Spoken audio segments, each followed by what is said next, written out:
اللہ کا ولی. کوئی آدمی نے آج تک کسی نے یہ دیکھا کہ اللہ کے ولی میں کتنی پاور ہوتی ہے؟ کوئی ترازو، کوئی کانٹا بڑے بڑے وزن کو تو تول، لیکن کوئی یہ نہیں بتا سکتا اللہ کے ولی میں اتنی طاقت ہوتی ہے. کوئی ترازو ایسی بنی ہی نہیں، کوئی کانٹا بنا ہی نہیں جو کہ اللہ کے ولی کی طاقت کو تول دے.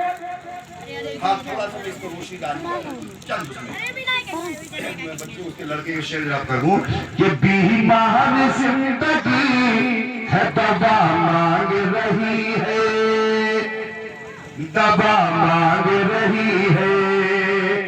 اب جس کی بیمار زندگی ہے وہ حضرت ہے سبحان اللہ. اب کسی کے ذہن کہ ہم کی ان سے بڑی بیمار، ہماری زندگی تو اچھی خاصی ہے.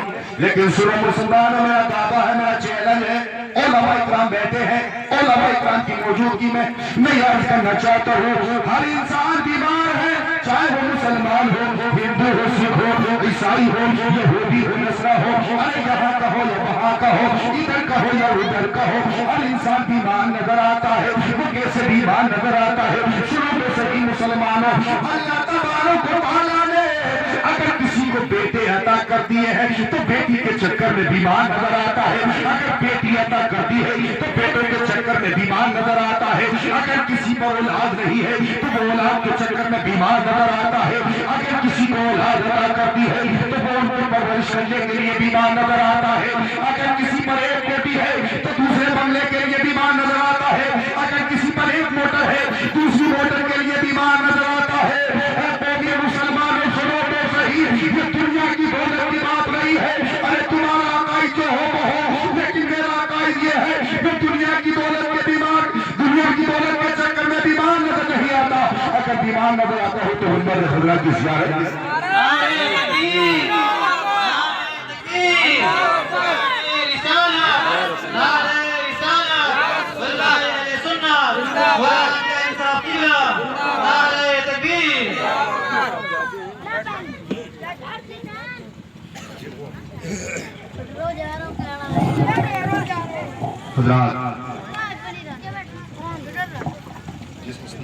حضرات کو انتظار تھا.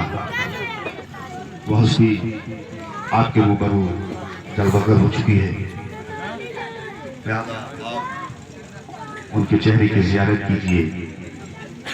کچھ ہی لمحات کے بعد، کچھ ہی دیر کے بعد آپ کی بارگاہ میں حضرت جو ہے حضرت کا خطاب ہوگا. اچھا درود پاک پڑھ لیں. صلی اللہ علیہ وسلم صلی علیہ وسلم علیہ رسول اللہ.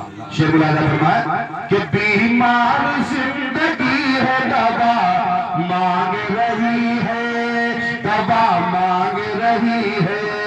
محبت سے بولو کہ بیمار زندگی ہے دوا مانگ رہی ہے، دوا مانگ رہی ہے. یہ روح مدینے کی ہوا مانگ رہی ہے، ہوا مانگ رہی ہے.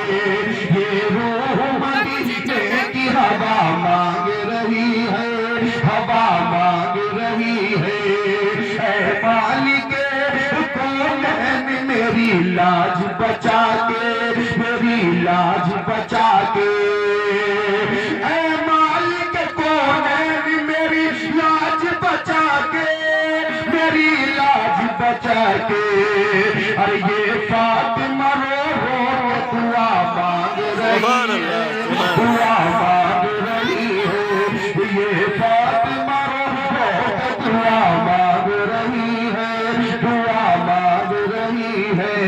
بیمار زندگی ہے دوا مانگ رہی ہے، دوا مانگ رہی ہے. تو میں عرض کر رہا تھا کوئی ترازو ایسی نہیں بنی، کوئی کانٹا ایسا نہیں بنا کہ اللہ کے ولی کی طاقت کو تولو. یہ کتنی طاقت ہے، کتنی پاور ہے. آؤ میں تھوڑا سا اس پر روشنی ڈالوں. تھوڑا موضوع کی طرف آ چکے ہیں، ٹائم بھی کافی ہو چکا ہے. آپ نے سنا ہوا کہ حضرت سلیمان علیہ نبینا کی جب حکومت تھی تو آپ کی محفل میں، آپ کی مجلس میں اتنی بھیڑ ہوتی تھی، اتنی بھیڑ ہوتی